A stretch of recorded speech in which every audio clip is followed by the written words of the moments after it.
Iawn, rwch bob ar y teg felly i Ysgol Henry Richard.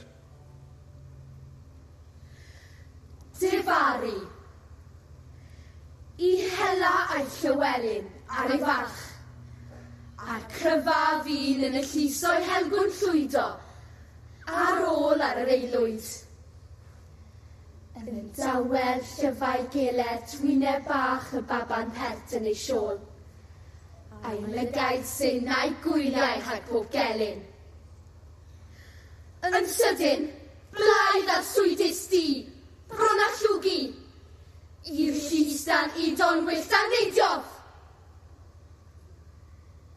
Yna ar rythr y cryd a drodd.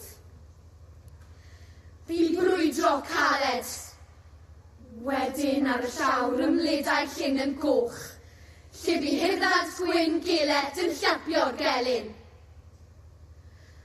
Ac yna a'i gŵn cynnes, drwy'r niw gwybiau'r meistr yn nes. Ond ar ôl dod o'r hela, ar frys i'w lys, aeth fel ia. Yn drist o chenaid ar rodd yn uchel, ac fe fflachiodd ei lawr rhyw ffrind ffeindiau'r wlad. Yn marw trwy gamgymeriad.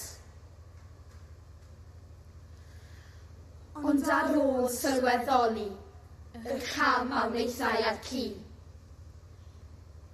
daeth dagrau a dyddiau di o hiraeth a difaru.